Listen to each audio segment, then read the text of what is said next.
The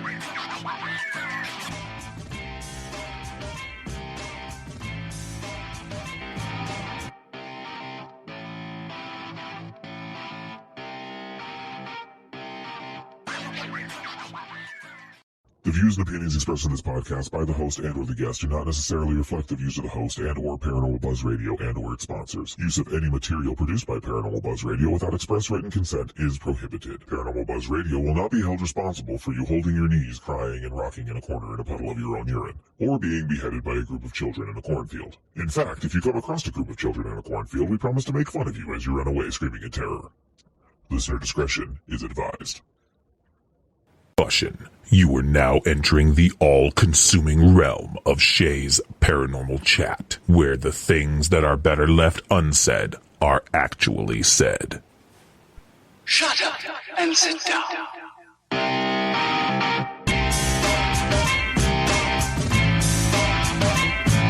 You're listening to Shay's Paranormal Chat. Paranormal podcasting done Shay's way. Tons of fun. Dude, seriously? A bit sarcastic. Hashtag investigator, not hunter. But always real. Hashtag data, not evidence.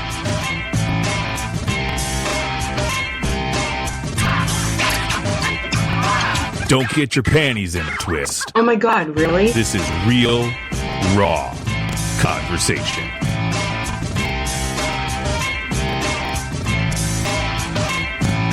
Ladies and gentlemen, welcome to the show.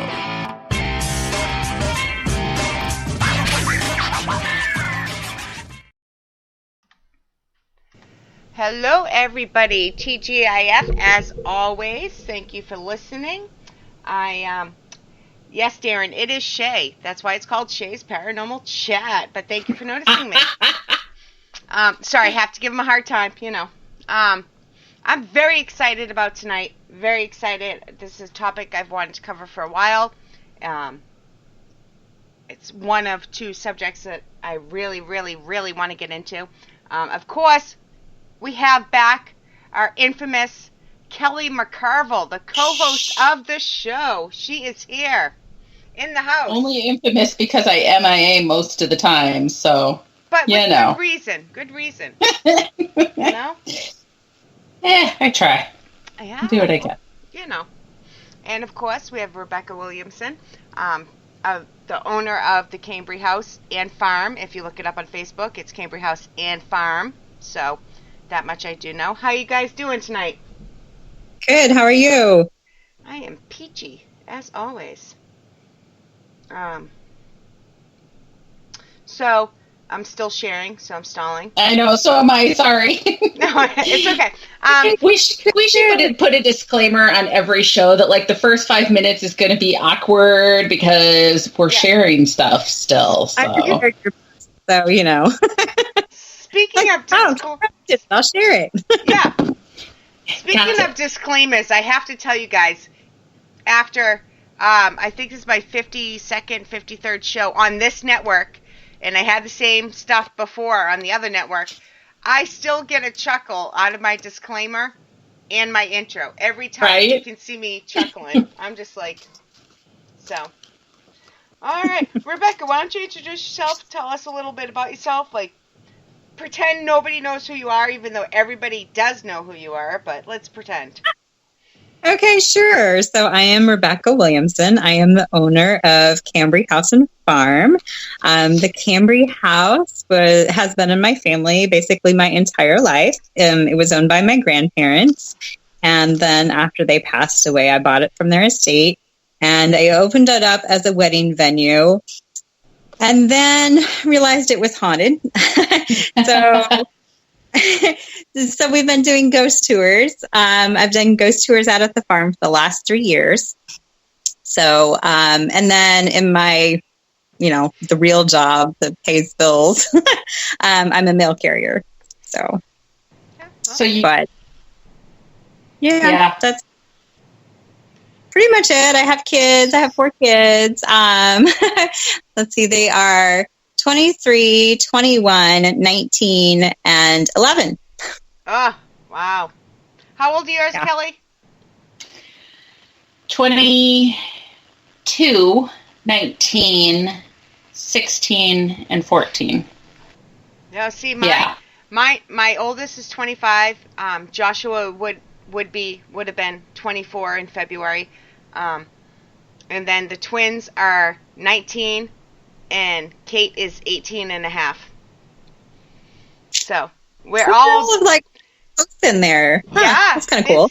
Busy mamas. Oh yeah, it's what we do. Yeah, it's cold in the winter. Yeah, I can't even. Yeah.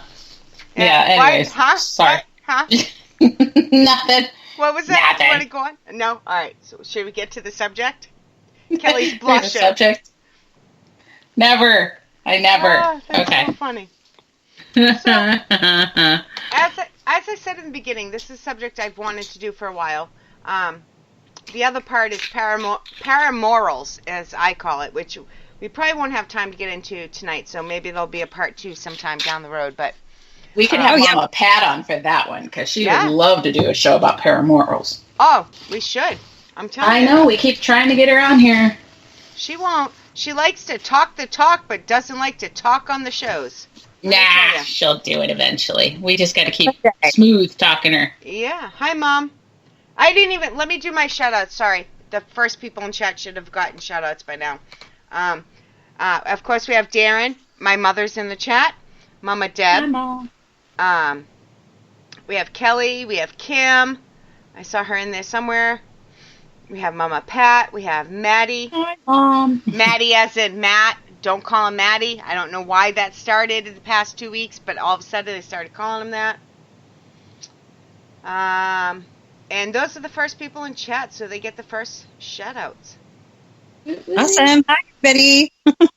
So, happy birthday to Kim's fur baby. He's a year old. I don't know if she means today or just in general, but it's close. Very close. Aww. Yeah. Oh my God, I had so much fun on their show last night, guys. It was so relaxing just to go on and talk crap, and apologize for calling them assholes the week before live on air. You know, if I make fun of you on air, that means I really... I was going to say... I really it's a sign love of you. love. It is. It's a sign of love. So, Awesome. So, Rebecca, how did you come up with the subject? We were just talking one day, and you just like if you ever want to do a show on this, what made you think of it? I'm going to be very careful on how I approach this because. So, Ghost Hunting 101. When I teach, I teach it basically. When we do a ghost tours at the farm, I do a little bit of a Ghost Hunting 101. As an introduction to everybody who comes to take the tour. Because number one, I want them to understand the style of investigation we're doing. I get all kinds of people who are brand new. They've never done an investigation. They've watched it on TV, maybe. They might have watched it on TV. Well, then they know how to do it, right? Oh, yeah. Right, sometimes. But they've never actually done it, really live in person.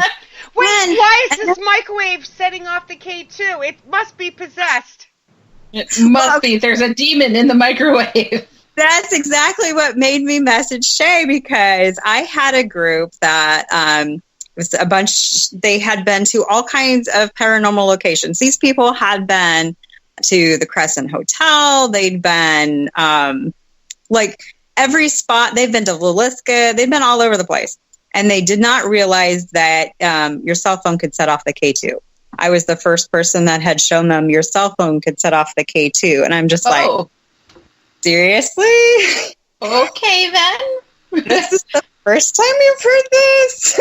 I mean, these are people who are planning vacations around their ghost hunting, and they don't realize, what makes the K2 go off besides ghosts. And it's like, seriously?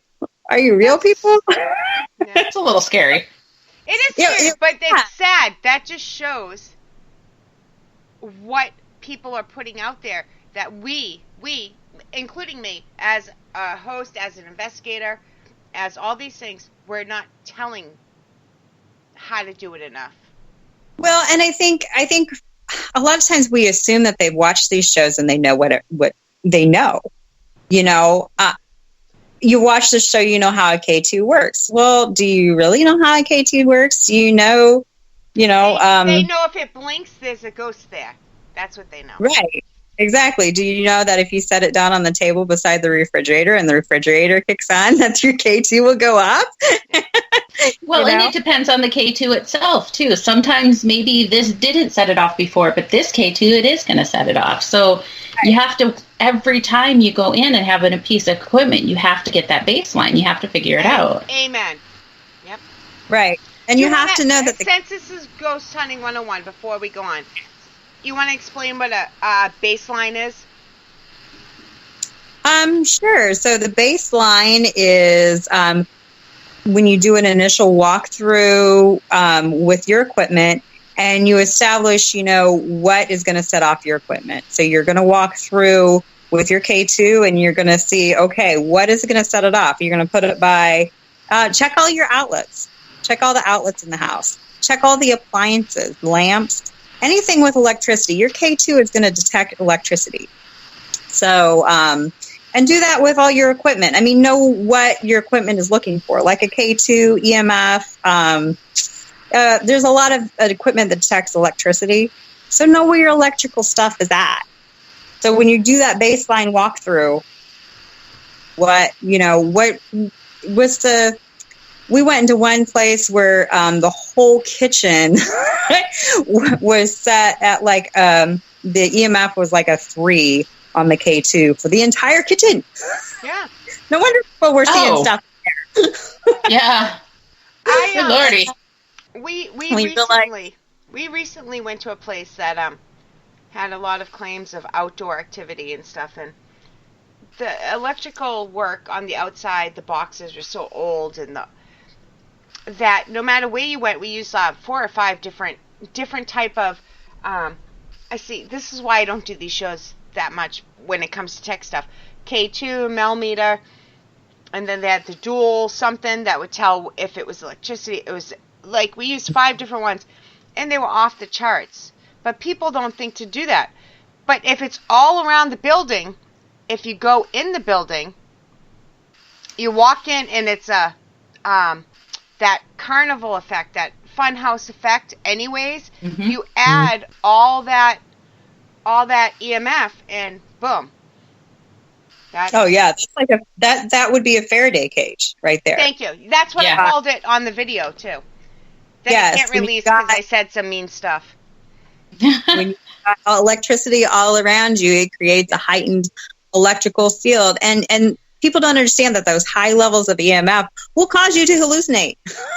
Headaches. It can be skin rashes, paranoia, on and on. Which you think you're haunted when you have all this stuff going on.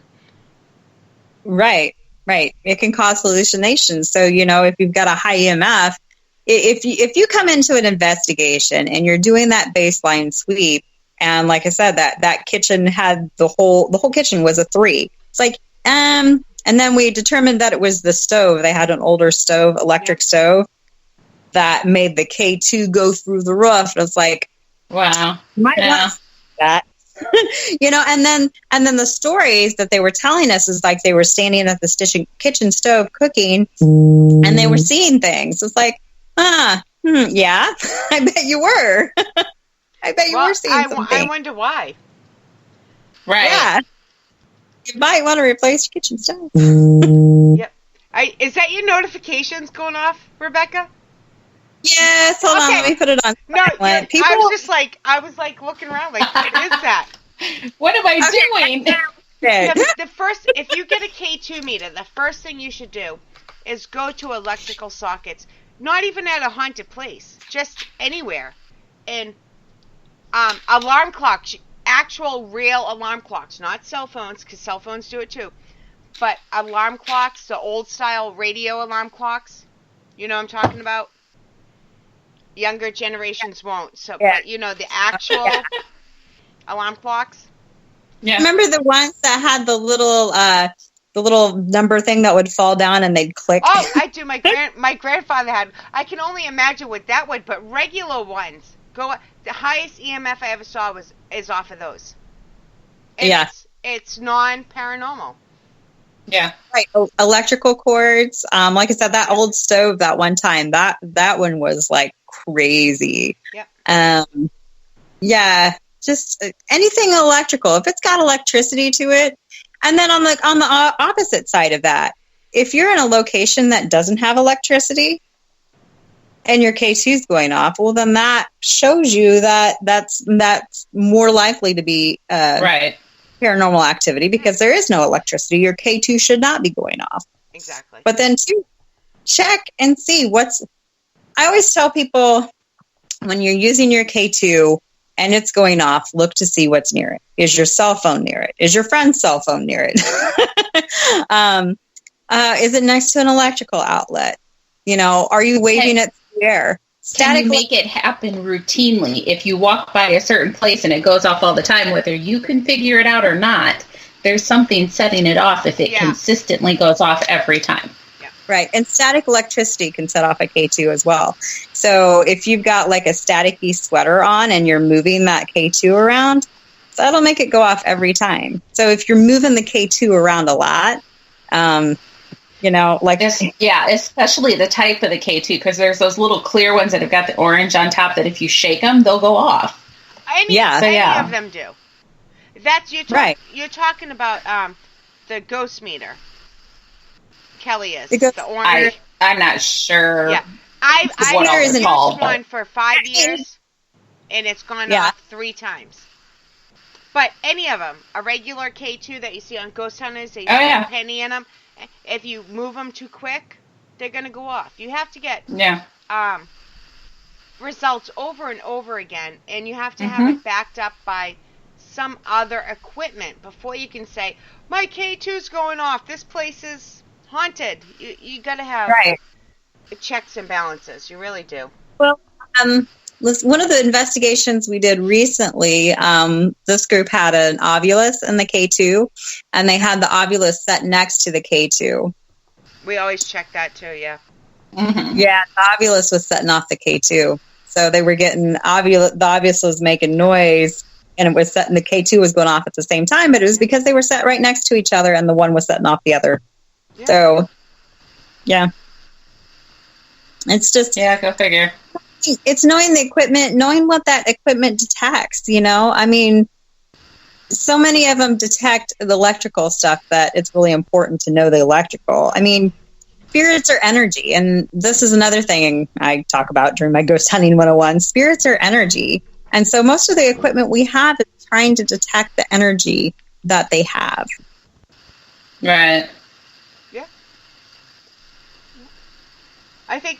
Yeah, Mama Pat was saying that we were in a building that hadn't had electricity for 60 years, and we were getting EMF hits. So that's the type of location that there's like, if you don't have your cell phones around and there is no electricity, and trust me, we were in the middle of the country, there's nothing that was going to be setting that off, and we were getting consistent, responsive EMF hits. It was kind of fun. Yeah. Well, I think that's the exciting part is, like when you know for sure that the only thing that's setting off that K2 or the EMF is actual paranormal activity. And that's why I want people who take my tours, especially, to know I'm not making this stuff up. I want you to know this equipment works. So when you get paranormal activity, you really know it's paranormal and not something I'm doing to try and make you think it is. You're getting... Go ahead, Kel. You go first. I was going to say, even if you're getting hits on the K2, try to back it up with something else too, because I guess my thoughts on the K2, and Mama Pat says this all the time too, is we believe that a hit on a K2 without an explanation is a spirit talking to us. But how do we know for sure? That's what I was going to say.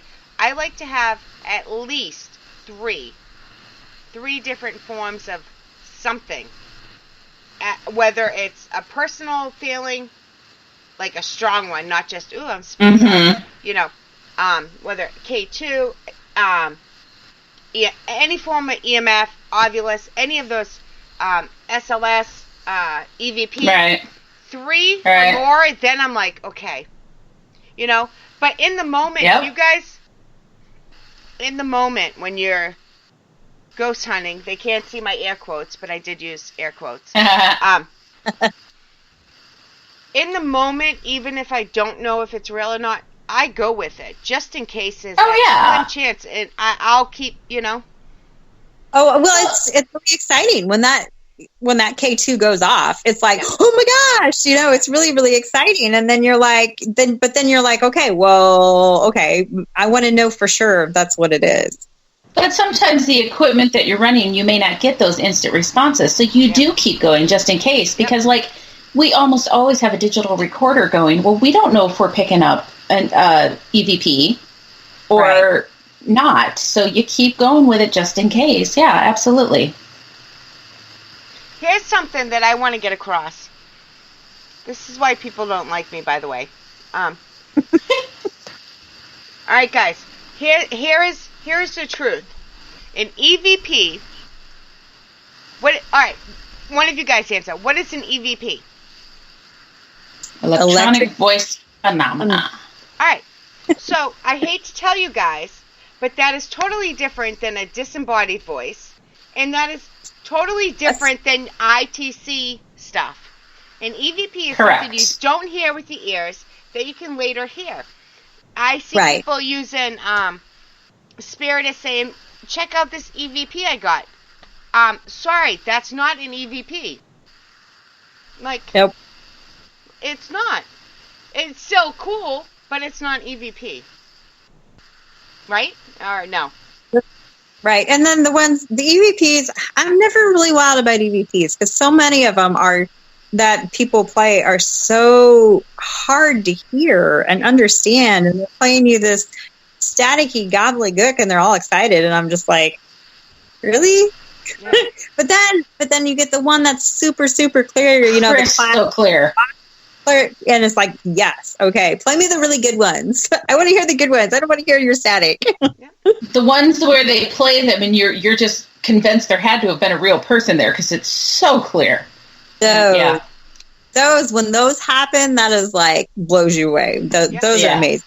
That's why we the recorder. I just think that sometimes people get so wrapped up in the hype of I'm trying to choose my words so oops, I hit my mic, sorry. I'm trying to choose my words so carefully here.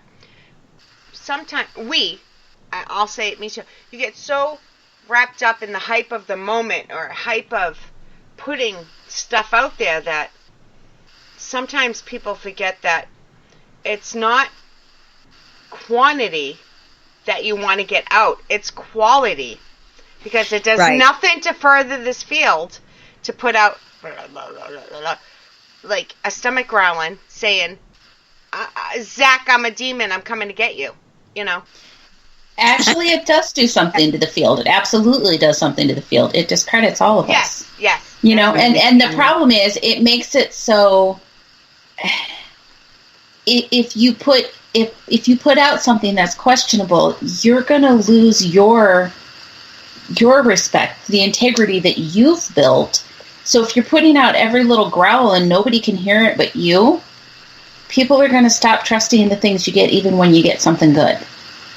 You know, and that's hard because there's a lot of things when you're listening back that you're like, oh, I think that might have been something, but when you know, if in doubt, if in doubt, throw it out. That's my whole thing. Throw it out. But then sometimes I put up stuff and I'm like, what do you guys think of this? I'm not sure what I think of this. Or, like, I never say, everybody knows. Hashtag data, not evidence. I always question my own stuff just as much.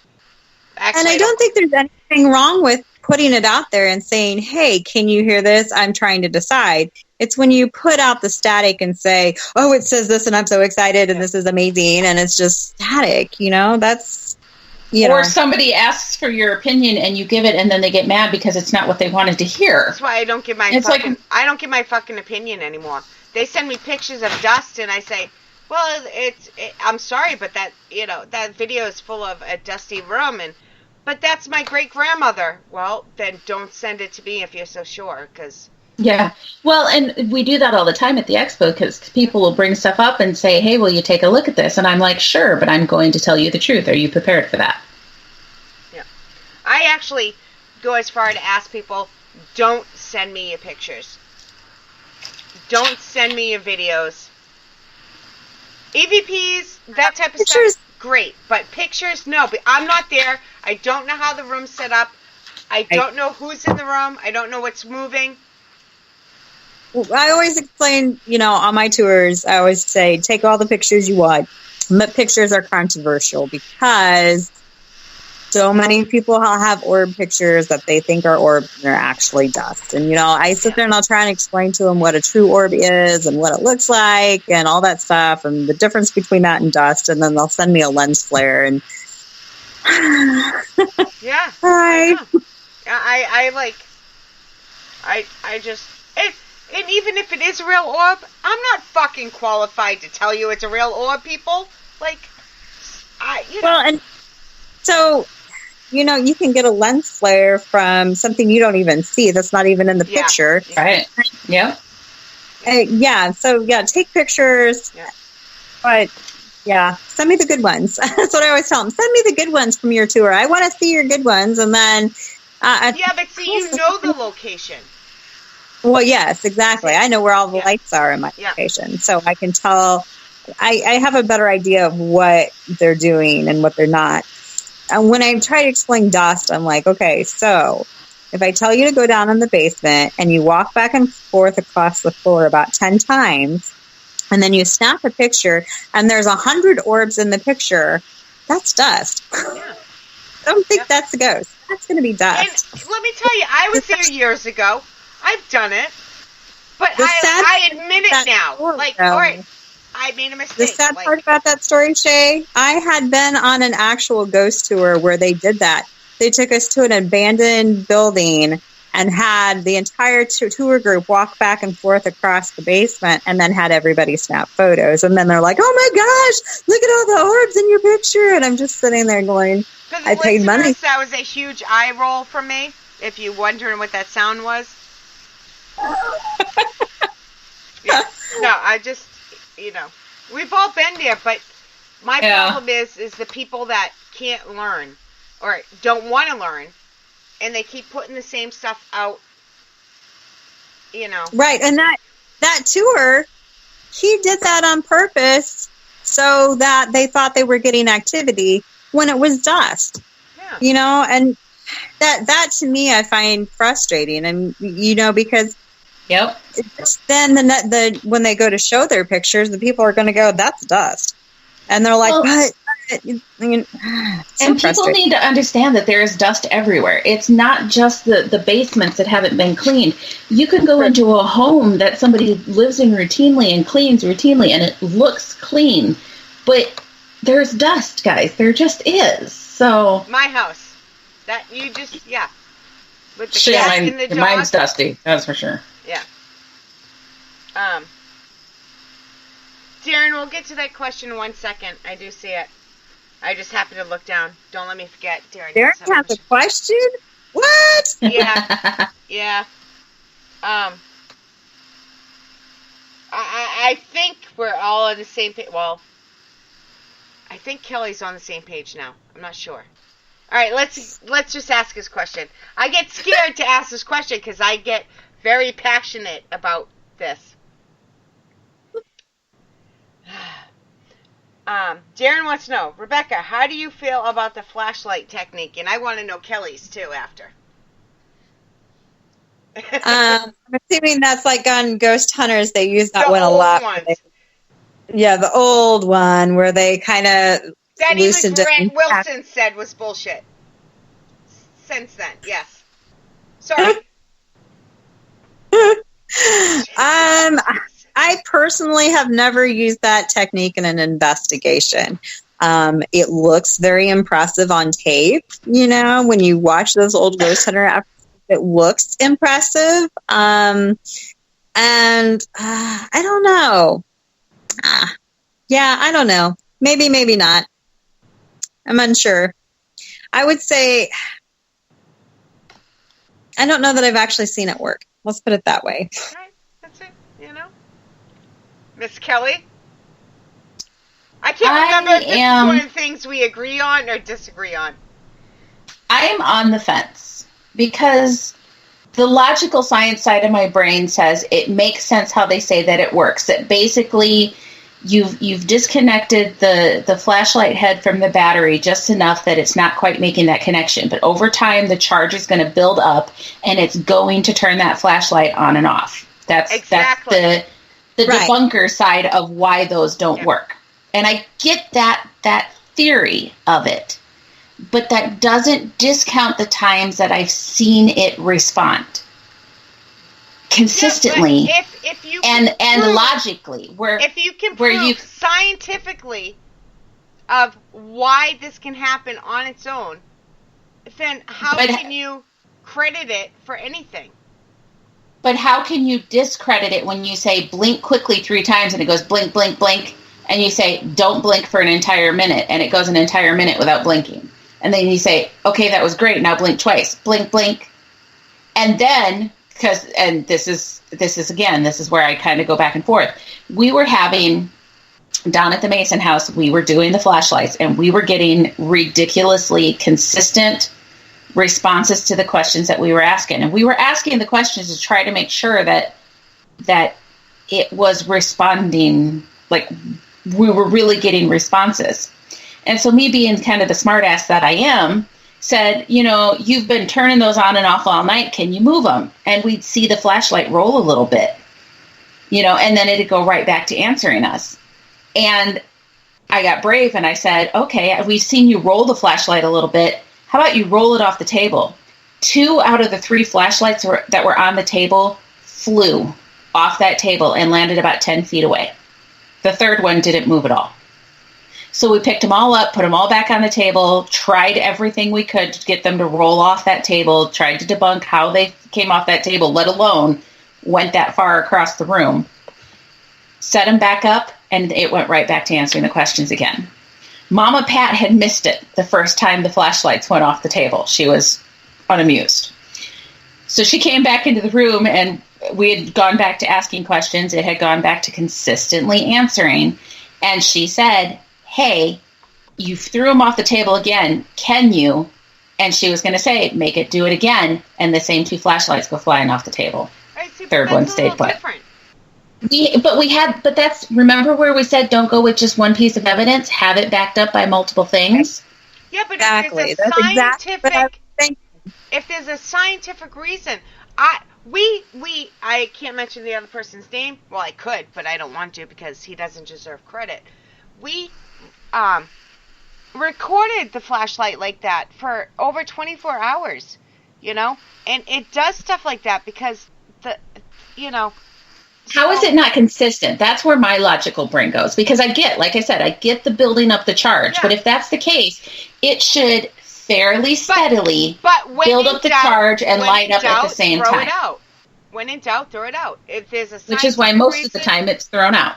Yeah. When there's a scientific reason that it could be something else, then, I just... Okay, but we know... Okay, but let's go with that. We scientifically know that an electronic thing can set off a K2. Therefore, if a K2 goes off, it's being set off by an electronic. I missed that. Say that again. I was making fun of Kelly with hand gestures. Sorry. Yeah. We know that electronics will set off a K2 meter. That a K2 meter will light up and make noise if it's by an electronic. Scientific explanation. Yep. Therefore, you have to throw out any time a K2 meter lights up and goes off.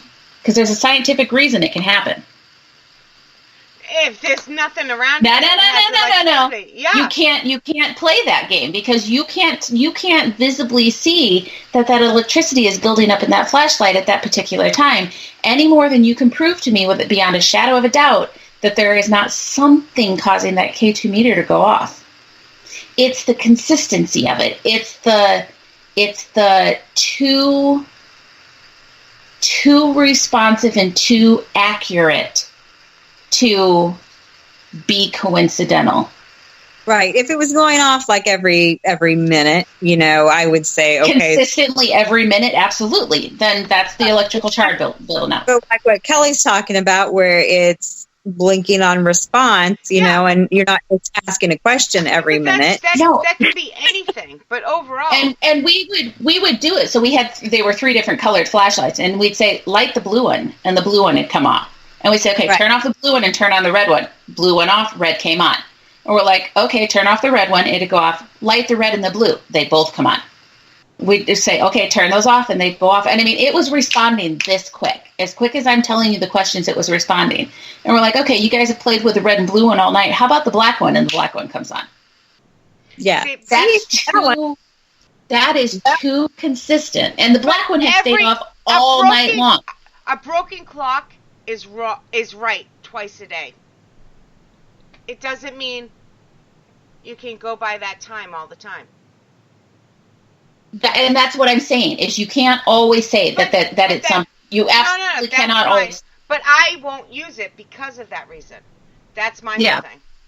And I think the questions, too, that you ask, if you're always asking a yes question and it's always giving you a yes response, I mean, how do you know for sure that is, you need to try to get a no response in there, too. Yeah. Oh, yeah. And that's what I'm saying is, so like we had that, too, at the Mason house again, where we were getting knocking on the wall.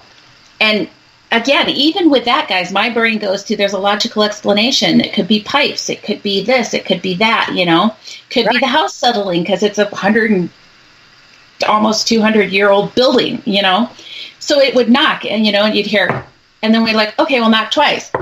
We'll knock 3 times. Yeah. Well, can you knock 5? And then we're like, okay, this has been too consistent. We want to go for an entire 60 seconds without a sound.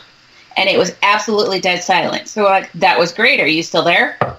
It's like, it's too consistent to say there's not something to it.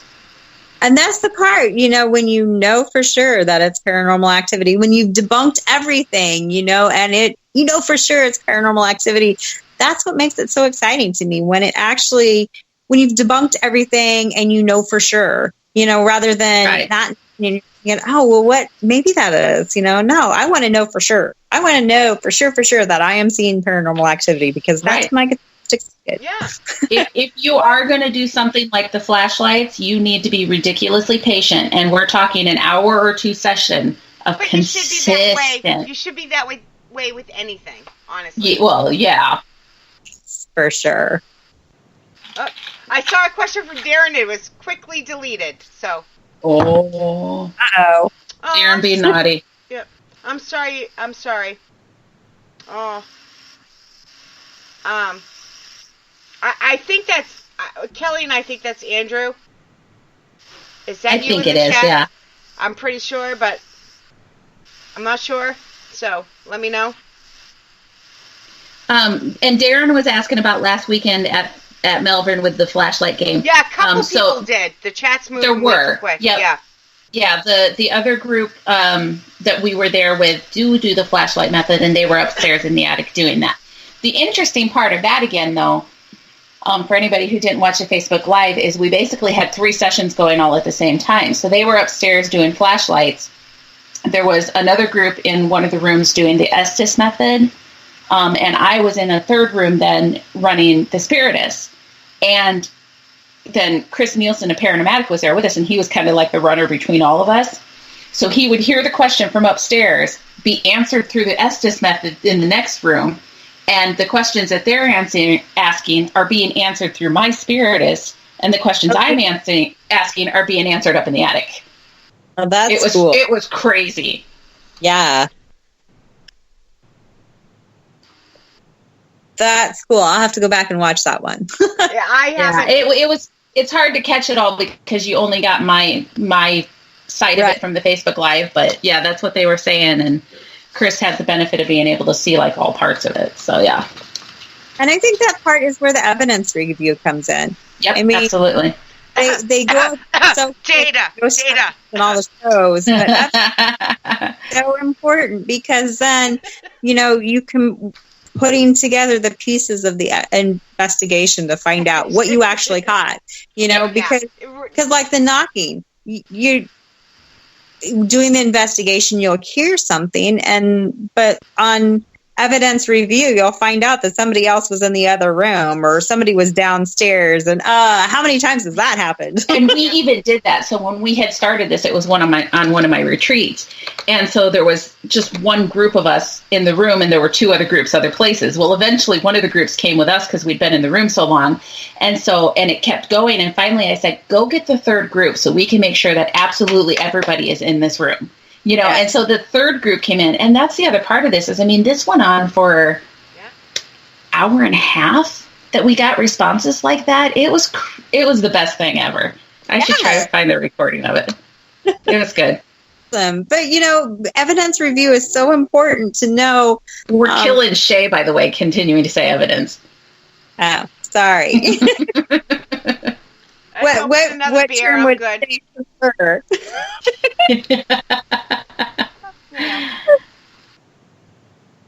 Sorry, what? What term would Shay prefer instead of evidence review? No. You use it's an ongoing joke, but you use whatever you want. I just give her a hard time because it's so much fun. Well, evidence, it has to be proven beyond a reasonable doubt that it's actually real, and data is what you collect to prove that it's evidence. So, but I don't care. I just it's an ongoing joke. Huh? Data review would be better than evidence review, is what you're saying. Yeah, but and it does make sense, but it kind of goes back to that whole what are people used to saying? It's ghost hunting. But I'm really not hunting a ghost. Yeah, now it's a joke. But in the beginning, 5 years ago, I was very like insulted by words like evidence, ghost hunting, and now I just know. All right, these are just the hip words or the words they're used to or the trendy words. It's the slang. But now, it's more of a joke, but... I just like to watch her eyes twitch when people say it, Well, but, she does have a point. Are you reviewing it to look for evidence? Or are you, with evidence in mind? Or are you just looking through the data trying to see what's there? Yeah. You're gathering the statistics to put it all together to hopefully one day be able to say, now it's evidence. Yes. But who knows if we will ever get there. Yeah. I think it's important. Ghost hunting 101 is important to prove to people who are on the fence or who don't think that it's real. Just this. That's why I wanted to do this with Shay, because I'm like, and I'm writing a book about this because I think it's important for the field to know that that this stuff is real and what we're doing is important. I don't know. I get all worked up sometimes. I do too. That's I come on here and I make light of it and I act funny but that's what this show is supposed to be. Sometimes it's serious, like tonight it's a little bit more serious, but I go back and forth and... Well, we're having fun with it, though. Yeah, that's, But, so many people don't think it's real, and they've seen, some of these things that are fake, and they're like, yeah, I know that's dust. All those pictures are dust. And well, not all of them are dust. No, not all, but that's the problem. You have all this stuff out there on the interwebs, as some people call them. I almost died. I heard it again today. And I'm like, interwebs, oh my God.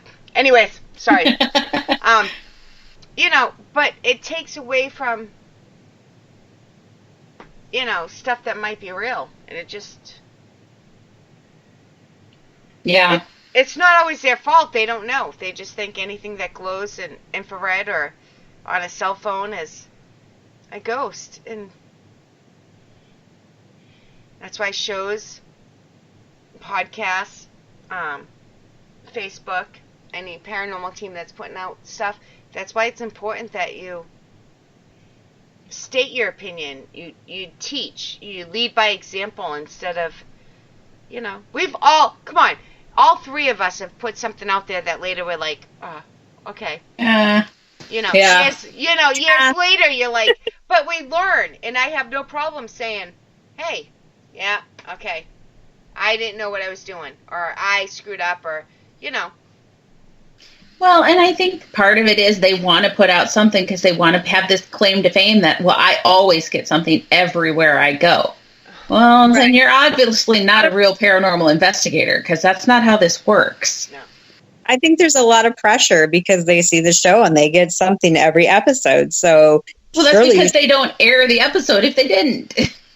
Well, and they also don't show that they went to that location 3 times before they got stuff. You know, they went there and they investigated 3 times, and they can condense that into an hour show. So yeah, you know, they don't show all, you know, okay, like Ghost Hunters, the old one back in the day, they would sometimes tell you if they were doing it for like 3 nights in a row, but I don't think they do that quite as much. I won't mention the show.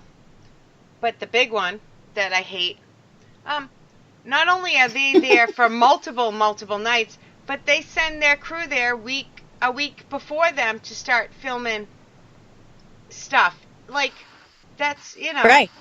You know, most of the time, yeah, you think it's fun, but we sit in the dark and do nothing and get nothing a lot of the time. And freeze our heinies off while we're doing it, or sweat to death, or, Yep. Sit there and stare at each other, you know, in a dark room for about 2 hours, and nothing happens. Or you know?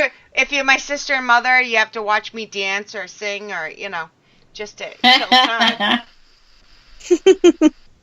Everybody's got to be entertained, Shay. You're just doing your part. That's, you know, that's what I try. I'm trying to catch up on chat here. I'm way behind, but if I missed any question, guys, put them back in. I think I did miss at least one, but I think this is a subject we need to cover more than just once, because we debate it, like even Kelly and I debated for 10 minutes. Mm-hmm. That we didn't even cover anything. Well, and too, I like when we're talking about the flashlights, some of that stuff, you know, Shay's not going to use the flashlights, obviously, but Kelly is. And if they can push the button, I will. But I'm not going to do the loose grip thing, no. But push the button, I'm in. But everybody has their favorite type of equipment that they like to use. They have their go-to equipment, and they have their backup equipment. And then you've got that funny new one that you saw somebody else use that you really want to try out. Yep. So you brought that one along too, you know. And then, but what Shay uses is going to be different than what Kelly uses. And I think that's why it's fun to go on investigations with other people to see what they're using. And I think different things work better for different people. You know, I think that's a big part of it, is because one person may have really, really good luck with a K2 meter, and other person has maybe really good luck with the flashlight. Yep. But some people have, you know, like Chris, when we go out, Chris and I do the Estes method a lot. We have really good luck with that. I mean, the responses that we were getting. We do too. What's that? We do too. Really good. We call them blind spirit box, blind whatever, but we've been doing it before I even knew what the Estes was. I didn't even know how to say that till like 7 months ago. Somebody finally said, "You do know you're saying it wrong, right?" One of my favorite things to use are the divining rods, especially when I'm giving tours. You know, and I've got skeptics in the group. I'll hand out the divining rods, and when those things work, that makes the skeptic change into a believer like no time flat. See, and the funny thing is, divining rods are something that I won't use because I can't trust myself enough that I'm not moving them.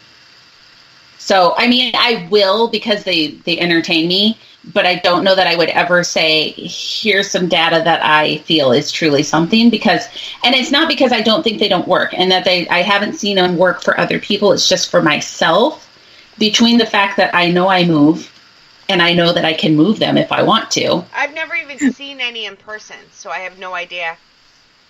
You can buy them on Amazon. I got some off of Amazon with these handles that that take away the movement aspect of it. It's like a a handle, so you're holding onto a barrel, and then the divining rods swing. Right. Yeah, and that's how most of the ones that I've seen are, which definitely helps, because if I got to hold them in my hand, then yeah, no. But even then, I worry that I'm tipping. The Granger House, yes. We actually had Cambria or the Granger House. I knew it was one of you guys. I couldn't remember which one, but yeah, Cambria House or no Granger House. Sorry. When I was doing a ghost hunt, I think there, I don't remember what it was, but we'd been out at the carriage house, and we had three people had different sets of dowsing rods, and they weren't just swaying a little bit. I mean, they were like helicopter spinning, all of them. Yeah. And we gave them to one of the gals who's she's kind of a skeptic, and she didn't believe in any of it. She was drug along with somebody, and you could watch her and see she was holding so stupid still, and those things are just helicopter spinning for her. She looked terrified. It was the best thing ever. Yes, and I think that's what's cool about the divining rods. If you give those to the person in the group who doesn't think anything's going to happen, thinks they just came along for the ride, and this is right. You hand those divining rods to that person, and they work, then that's where you get people who are like, oh wow, yeah. And then I've got people who've been on tours all over the place and have never seen the divining rods at all. Well, and that was like, so REM pods. I'm not exactly sure how I feel about REM pods. I get that they work, that how they're supposed to work, but right. I've been on a million investigations with a REM pod, and I've never seen one go off. Or if it did, it didn't consistently go off where it was like answering questions until... Never once seen them go off. People bring them and never seen them work. I can't say that I never have now.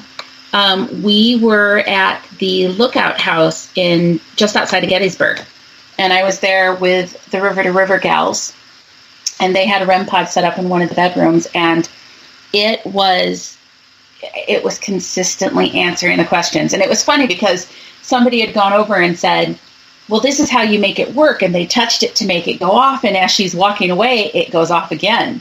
And we're all looking at each other like, did we just do that? Is that because we just touched it? And we're like, if that was you guys, then do it again. And it's like, oh my God. And so then we started asking questions, and yeah, it was the only time I've ever seen one work, and it was fascinating. That is also on a Facebook Live. And that part, I think, is what makes doing paranormal investigations so cool. When you've had a piece of equipment that's never worked, that finally works, and it's amazing. Evidence just blows you away. Right? That's why we do it, isn't it? And I was so stupid giddy because, like I said, I've never seen one really actually work, and it was responding appropriately. And I'm just like, oh, it was so much fun. Yeah, exactly. Those are the ones that we live for, you know. So that's why you do the investigation. Like a kid in a candy store again. Yeah. Oh, excellent. So, what else do you tell them? I know we have gone so far off course. So what other type of things do you share with them when you do your 101 for your ghost tours? Three different types of paranormal activity. First one is residual. A residual haunting is energy that's left behind. It's the door that opens at the same time every day. It's an imprint that's left behind by activity in a house. I mean, if you've got a house that's been there for over 100 years, the doors have opened and closed. You know, the guy came home from work every day at 2:00 in the afternoon. Now that door opens every day at 2:00 in the afternoon. That's residual energy. And, you know, I think honestly, when most people tell you their house is haunted, what they're experiencing is residual energy. Right. Residual, that's the first one. The second one is an intelligent haunting. And that's the one where we are getting a response. You know, it's what everybody thinks about when they think about a ghost. Intelligent haunting. It's interacting with you. You're asking questions. You're getting a response. Intelligent. So, yep. So that's two. The third one is demonic. I always mention demonic. Everybody always starts getting freaked out when you mention demonic. And I always like to tell them, that's not what I have at the Cambria house. And honestly, that's not what most people have anywhere. Exactly. And the whole group does a huge sigh of relief about that point because they've watched some of the other shows where they get possessed every episode. Multiple times. Oh, that famous show I was talking about. Yes, exactly. They think they're going to come into a ghost thing and they're going to get possessed or they're going to find a demon, and it's like, rip your shirt off, it attracts ghosts. Is that how this works? I knew I was doing something wrong. Kelly, I keep telling you, next time we're not here with demons. I mean, but I like to put that out there because it is a thing. People are kind of familiar with it because they've watched like Poltergeist and The Exorcist and all that sort of stuff. But I also like to tell them that you're probably not going to experience that type of activity ever. Yep. It's 1 in a million. Yeah, at best. If at all. Yeah.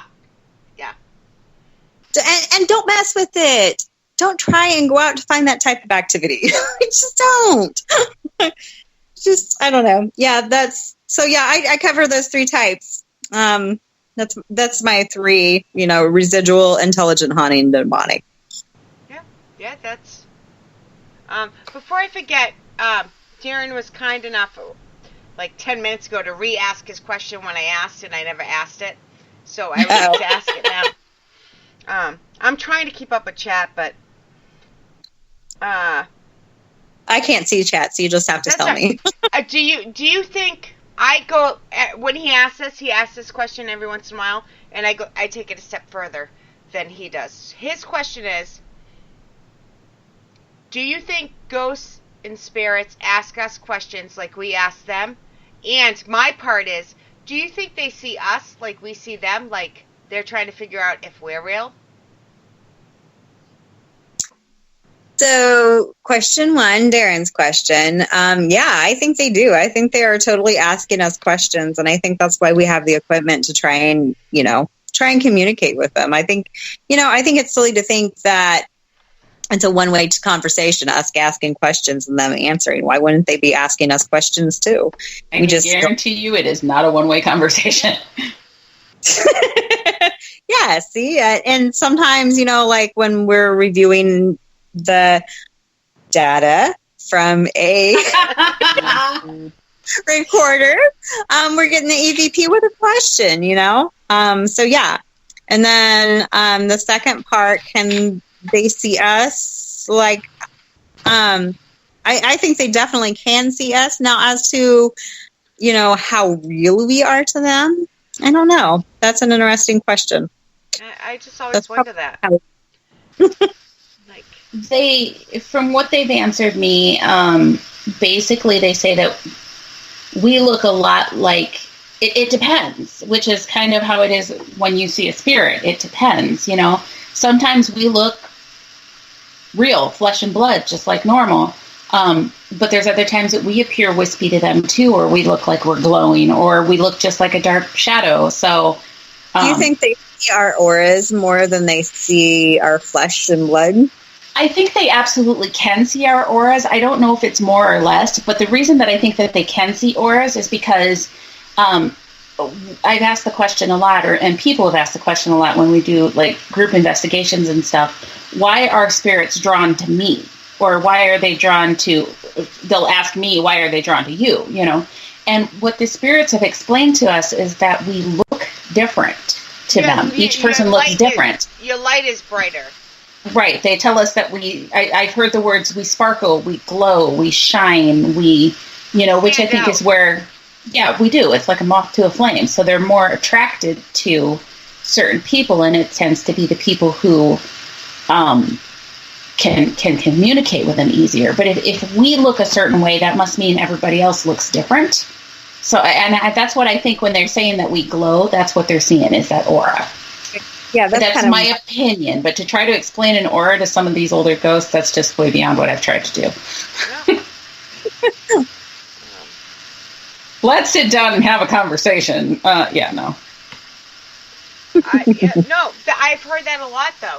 But not just from people's theories on how ghosts see, but auras and even some psychic mediums, when they do MRIs, certain parts of their brains, or PET scans, I don't know what it is, whatever, the scans of the brains, certain parts of their brains light up. So why wouldn't their glow be more, like, you know? Well, and our auras do change when we're doing this, and yeah. I mean, it was kind of weird how I got that I don't know, I guess you can call it evidence, but at one of the expos that we were doing a long time ago, towards the end of it, I thought, I'm going to go get my aura picture taken. Yeah. And so I was sitting there with my hand on the little reader device, waiting for it to, because the group that I was getting it from just kind of lets you sit there and let it balance out and register at first. And it had kind of evened itself out, and we were talking about the colors. But as I'm sitting there, a lady that I had given a reading to earlier had walked by, and she stopped and she says, I don't mean to bug you, but I want to ask you one more thing, a little clarifying on something you said. And so I said, sure. And she asked, and I tapped in like I do, and I got her the answer and went on my happy little way. And I turned back to the gals that were doing the aura and everybody that was standing there watching, and they're all staring at me with their mouths open like, you should see what your aura did as soon as you started reading for her, because it had changed. My colors all changed, and it was crazy different. So then we played with it, and thought, okay, if I do this, does it mean this? Can I manipulate it to be the way that I want it to? So anyway, that is interesting. Yeah, it was kind of cool. I want to try it again sometime, but we just haven't ever sat down and done it. I'm catching up in chat. So I did that horror photography at the last expo, and that was so cool. Oh, yeah. I want to see these pictures, guys. Okay, I'll send mine to you then, yes. Shay, when we get this, because it was really cool. I'm guessing the group that you went to is the one who I was sitting with when that all happened. So yeah, because they were the only ones that were there, I think, for Aura last time. I want to see them. I've never seen aura pictures. I've seen videos of people doing the aura pictures, but I've never actually seen an aura picture. So,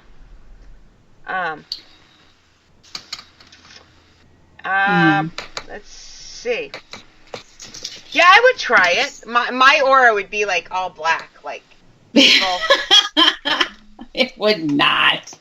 Yeah, it would not.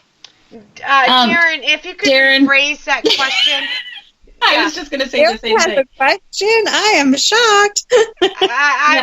I'm confused on the question itself, so maybe he can. I'm not exactly sure. Yeah, what you were asking either. So if you could just let us know, my dear. Along the lines of what we're saying, but I'm not positive. So, and every time I assume, I make an ass out of me and the person asking the question. That old saying. So. Poltergeist. People ask about poltergeist and where I would classify that.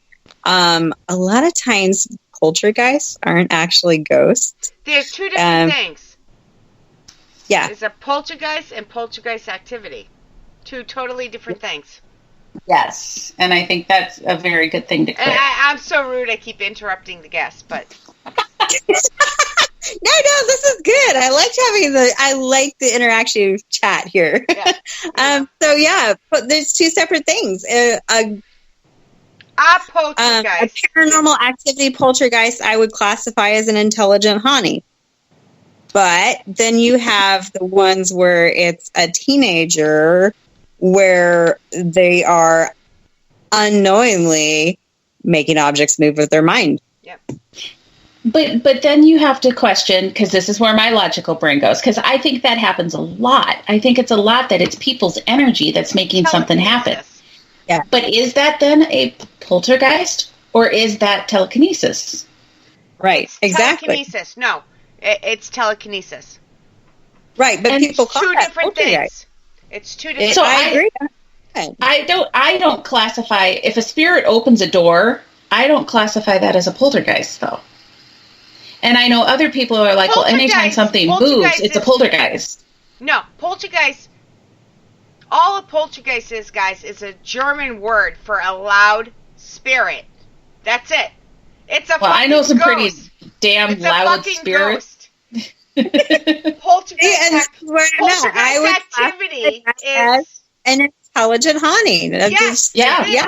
Oh, absolutely. But it's just it's the same thing. It's just another word. Exactly. Yeah. Don't get me going on sleep paralysis. Oh my God. Don't even. Hey Shay, what's your views on sleep paralysis? Oh, fucking sleep paralysis is a fucking medical term, guys. That's not paranormal. No. Oh my gosh. gosh. You can, if a spirit is sitting on your chest while you're sleeping, you're gonna freeze and you're gonna be scared. But sleep paralysis is a medical term. They're two separate things. We just need to come up with a better term for the actual non-medical part of it. Oh, God. Can you imagine the hate mail I'm going to get after this? We need to do this like every couple months. I haven't been trained to be blown up in a long time. We got to do this more often. Oh my gosh. I know. I'm me. You either love me or you don't. Oh, well. You know, and that's just... Kim says, somebody's not an ass. That's her. Yeah, I announced that last week, Kim. On accident. Well, kind of. It came out of my mouth, so. Anyway, sorry. Oh. I got what he's asking. All right. So I see shine, and I thought of like Twilight, like sparkly, like shine, like. And I forget that they call that shining. If people can talk, so basically, some people will say anybody who has an ability, they shine. That they have the ability to shine. You know, which interestingly enough, then. Where did that term come from? Is it because somewhere down in history we were told that we shine? I don't know. But that ability to communicate with each other without saying words, I mean, I think it's absolutely a possibility, but then the logical side of me comes in and says, okay, well, how much of it is just because we know that person so well, you know? Because most of the time for me, when it's happening, it's somebody that I'm connected to really, really close, and that I know their energy. I know but if I know their energy, I also know the way they think, and I know the thoughts they might have come to their head. I don't know if that was clear as mud, wasn't it? Kind of. Dead I was silence. thinking of Ghost Whisperer the whole time you were talking. The shinies, so I'm just being honest. Ooh, Mama Pat has a question. I know. And I'm not saying that. Go ahead, ask her question before I answer it. So she's saying, what about if it feels like something is holding onto your leg, and when you try to move it, it feels like hands are preventing it? Is that sleep paralysis or a spirit? I think they're two different things. Like, here we go. All right, asthma. You have breathing issues, right?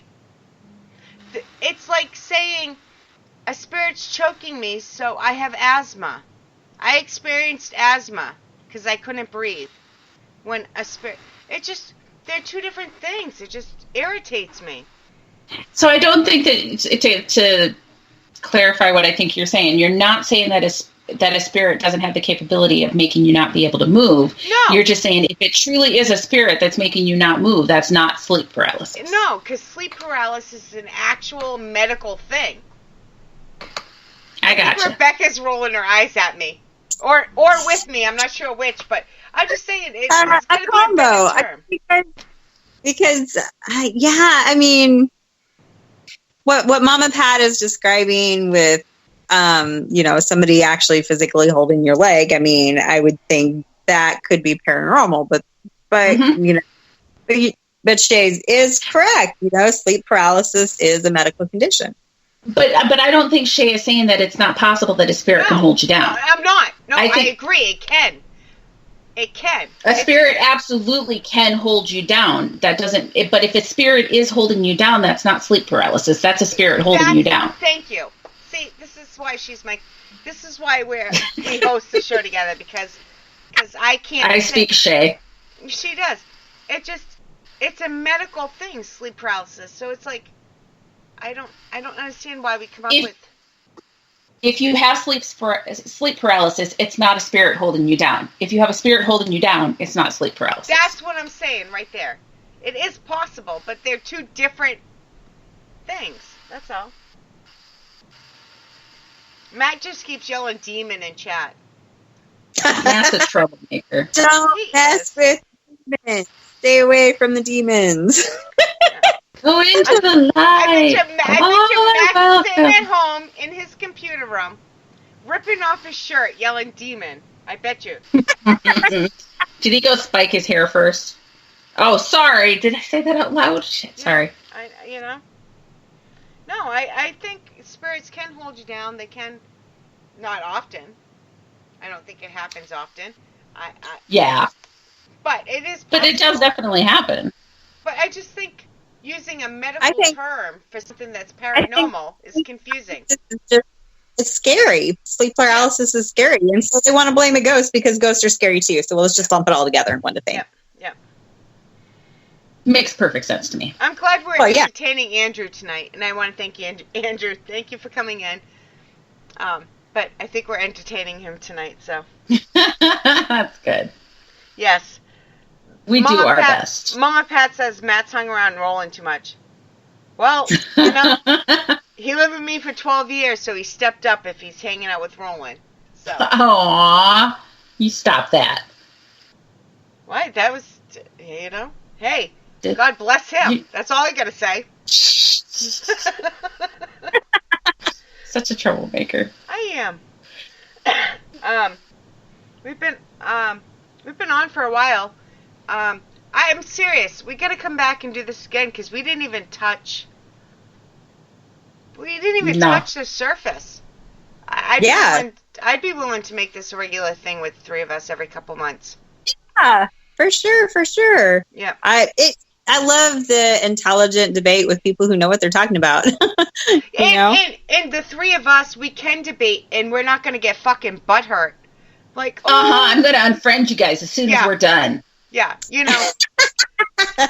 are not. I'm not going to let you. But this is also kind of why I'm writing the book on this because it is such a deep subject, and it's Ghost Hunting 101, and then the side part is it's a practical manual for people who want to do a paranormal investigation. Something that they can refer to when they're trying to go out and do a paranormal investigation, and have the backup of a real book, a practical book. When is the book gonna be? Have you finished writing the book? I'm in the process of writing the book. All right. It's coming together. It's supposed to be finished in the end of February. So, all right. So we're getting there. I'm getting there. It's coming together, making real progress. I would love to write a book, but I would have to pay somebody to edit the book, like an editor. Air quotes again, they can't see me. But anybody I would have to pay to edit my stuff, I'd like $1 million because has anybody seen my typos? So, Well, and this is after 3 years of teaching the class, 3 years of doing the ghost tours and teaching the class over and over and over again. I'm kidding. I don't want to write a book, by the way. No. And not only 3 years of teaching the class, but 20 years of investigating. So, because I've been doing this for a while, not that I really talk about that part a whole lot, but, I've been doing investigations for a while and, No, we really, wow. This is great. I love this. This is stuff I like doing. Andrew has demon gas. Well, I'm sorry for anybody that's around you. James. Well, all right then. James says, "Oh, I want to be in that book, Rebecca." Okay. Mama Pat says, "Rebecca, there are little gray cat hairs all over my computer screen. I blame you. LOL." I'm glad to hear Cambry is doing well. Is that what the name is? Yeah. Yeah. Oh, I didn't see the name. Yeah. I saw the picture. I didn't read the text. I saw the picture, but We got a barn cat for the Cambry house. We got a barn cat. It was a rescue, and naturally, she was pregnant when it. Of course. So anyway, she had a litter of kittens. Jamie. Sorry. Jamie. Oh, hey, Jamie. I'm sorry. My bad. So anyway, yeah. So we had a litter of kittens, and Mama Cat came out, and the kitten was just so cute. And somehow or another, Mama Cat took a kitten home and named it Cambry. Because he's adorable. Yeah. I remember the picture. I think it was adorable. I see so many cat pictures, but I'm pretty sure I said, "Thank you. I went for something and I came home with this," or something. Is that the right something like that. Yeah. Something like coerced into taking home a cat. Yeah. Yeah, he's adorable. She'll tell you he's a monster, but I think she kind of likes him. After you, they're it fussy. should be a breeze. Ouch. Ow. That's hurtful. I know, I was bad, Shay. I'm sorry. I'm going to cry now. I've been suffering from a migraine for like 2 weeks. It's gone, but I still have the after effects for like the past week. I don't know if anybody has migraines, but the pain's gone, the vision is still messed up and stuff, so yeah. Sucks. Rebecca, where can people find you if they want to look you up on social media? I am Cambry House and Farm on Facebook. Look for, there's two, because the Facebook created a page off the wiki page for Cambry House and Farm. So look for the one with the pineapple top pillar instead of a rock in the picture. I don't know. I'm frustrated trying to get Facebook to fix that, but you know how that works. And then does the same thing. Yep. Yeah, Cambry.house on Instagram. And of course, I'm Rebecca Williamson, and then email cambryhouseandfarm@gmail.com. Yeah, if you type in Cambry, usually you should come up with something for me. See, there we go. Do you have any events or any place you're going to be other than the Cambry House? Or does Cambry House have any events coming up or anything? We're gearing up for next year. May on Memorial Day, I do a craft show and open house. That is the one time of year that we have the whole grounds open up for free. Come and tour the house. I have craft vendors out in the yard. And that's the Monday of Memorial Day weekend. That is awesome, fun time. Have food vendor out there that day too, so it'll be awesome. So you're not doing anything on Monday, which most people, usually Memorial Day weekend is busy and Monday is kind of a nice quiet day. So that's what we do that. And then Paranormal Conference will be June 20th at the Cambry House. Working that one out. That one's coming together. It's going to be amazing. Raven Rose will be out there helping. We're doing tours that night, but it should be some kind of a paranormal conference, vendors, fun times. Put it on your calendar. And then we'll do ghost tours again in October. Yeah. Working on putting the schedule together for next year, but that's mainly... Cambridge, see, Massachusetts, sorry. Does Cambry House have a website? Yes, cambryhouse.com. All right. I'm writing it down. I will share it. Awesome. I need to get events put up there for next year. That's my plan for next week. Yep. Okay. Matt and I are working on the website, updating ours, so I'm doing the easy stuff. He's doing the hard stuff, so God bless you. Yeah, my cousin does web design, and so anyway, she designed my website, and it's amazing, and I love her because I would not have any hair left if I was doing web design on my own. It's the worst thing ever. I just send him all the information, piece by piece, person by person, category by category, and he does the web stuff. Some sort of magic stuff in the background. Yeah. I call my cousin and I say, okay, I want it to kind of look like this, and I want it to have this on there. And then she emails me back this thing, and she's like, how does this look? I'm like, oh, that looks amazing. Yeah, see, I take a picture of the screen and say, I hate this. Change this. Update this. We have so many more shows now, though, that we have, like, I don't know where, at least 6 more shows, 6 more hosts, 6 more everything. Awesome. To add to it. That's how, I think we're up to 11 or 12 shows now, so it's awesome. Well, anytime you want to do this again, Shay, I am more than willing. No, I'm serious. We got to do this like every other month or something, because this was, this is the stuff I like right here. Yeah. You know, I can state my opinion. You're not going to get butthurt. You'll tongue battle with me, but you're not going to get butthurt. And that's what I like. No, and I think this, like I said, I really think this type of conversation is important in the field because, like I said, running across that couple that did not know their K2 set off the cell phone set off the K2 was just like, how many investigations have you gone on? Seriously? You've paid for, I mean, they were talking about all these big name places that they'd been to and had no clue. And I'm just like, really? Yeah, it's you know, and do we really blame them, or do we blame ourselves? Do we blame the field, the Facebook? Like, it's a sad. I give it a tour. That's the way I explained it. It was, I give a good tour. Yeah.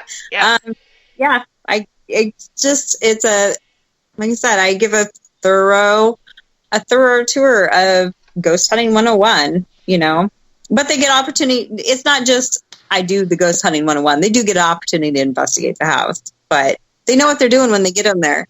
And yeah, it just, I want them to know when they have an experience at the Cambry house that they are having an actual paranormal experience, and they're not going home later and wondering, was it really paranormal or not?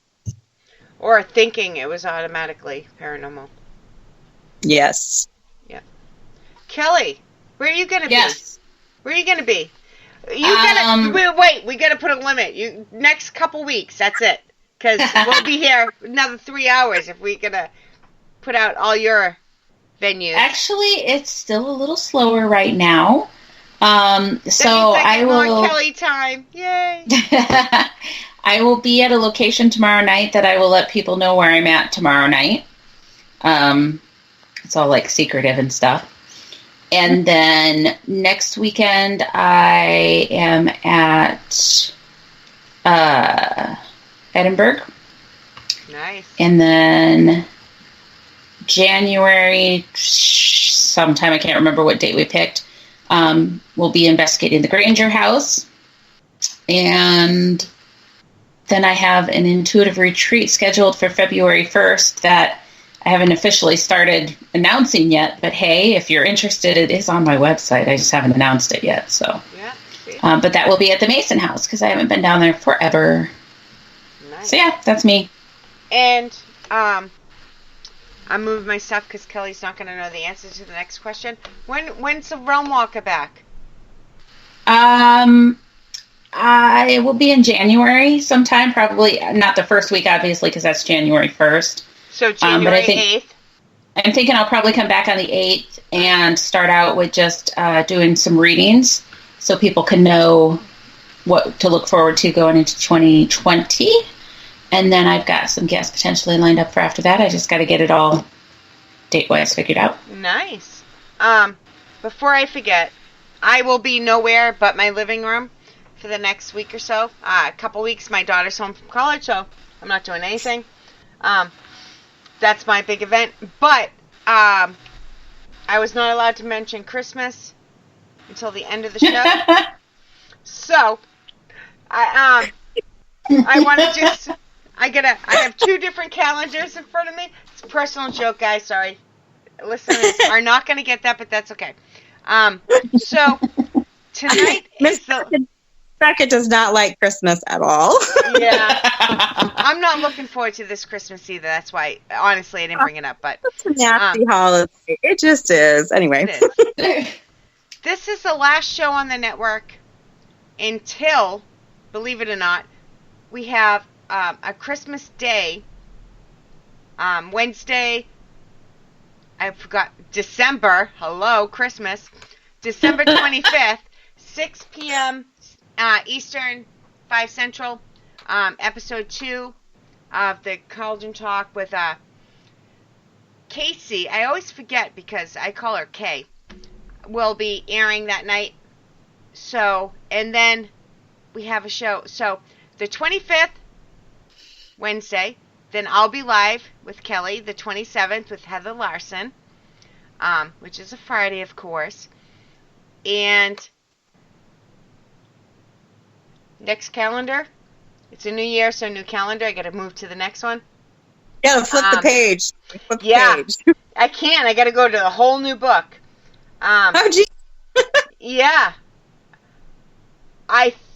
Yeah, that's pretty much it. It's like, I have a schedule made out, and I'm going to share it tomorrow. And then January 2020, everybody's going to start coming back. So, the next week and a half or so, it's going to be very, very few and far in between, but that's good. I want everybody to enjoy their family. Everybody picks their own schedule. I just have nothing going on, and the 27th sounds like a good day for me. So, it's not Christmas, it's not New Year's Eve, so I can do it. I know I'm rambling because I got nervous because I can't find. I have a list somewhere here of which days, and I can't find it.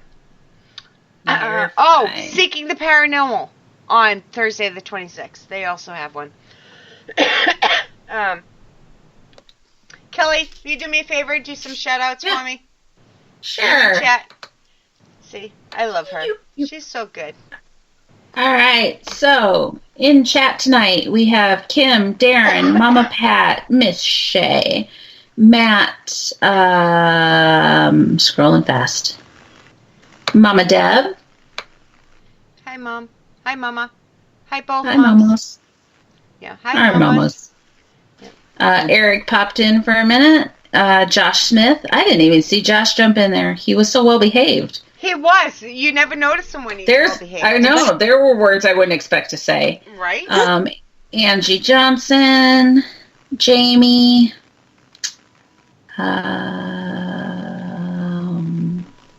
Stephanie was in there for just a little bit, it looks like. Drew, of course, Andrew. I'm scrolling. Every time I do this, all that goes through my head is that song, You See Me Scrolling. Okay, sorry. I think I've got pretty much everybody, but if I missed you guys, I'm sorry. Yeah, I got the rest of the beginning, I believe. Jamie? I got Jamie, yeah. All right. Yeah, then I think we got the rest of the beginning. If we missed you, sorry. We got to get a better system here. I know, right? You know. We're getting there. There was a whole lot of chat tonight. Good Lord. I know. Good job, guys. Only 300 comments, so. Yeah, it's all good. You know, it's all good. I've only been podcasting for 4 years. What do you mean I have to figure out chat? Come on. You know? Alright, guys. So, yeah, I'm serious. We can make this a regular thing. I'm up for it. Yep. It was awesome. It would be good. I think it would be good. We'll take notes on what we talked about and move on to the next one later. So, everybody, I should mute Rebecca now. I'm just kidding. You should see the look on her face.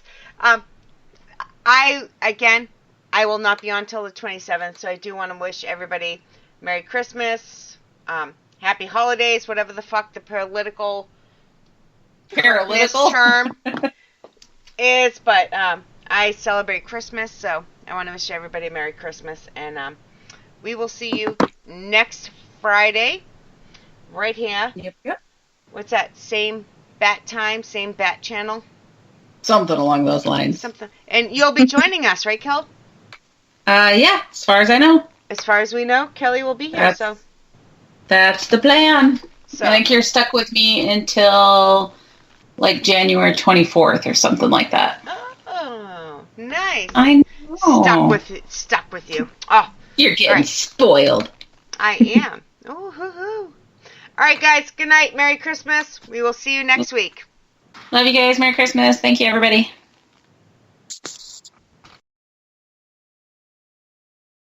Home. They say it's where the heart is. They also say it's wherever you make it. They don't say it's where you unload your stuff, get tired halfway through unpacking, use some boxes as furniture, realize your oven mitt's in a box that doubles as a nightstand, don't want to buy a new nightstand, and use a towel as an oven mitt instead. But no matter where you call home, Geico makes it easy to bundle and save on renters and car insurance. Easier than grabbing a piping hot pan with a towel that's a bit too thin and trying to quickly get it to the counter. Ooh, hot, hot, hot, hot, hot. Finding the right person for the job isn't easy. Just ask someone who hired a monster truck driver to deliver pizza. And the neighbors are going wild. You can hear that engine from a mile away, Fran. And he's foregoing the driveway and heading right up the lawn and over the azaleas. What a power move. But if you've got an insurance question, you can always count on your local Geico agent. They can bundle your policies, which could save you hundreds. With 6-foot tires and a roll cage, this pizza guy could quite literally crush the competition. For expert help with all your insurance needs, visit geico.com/local today.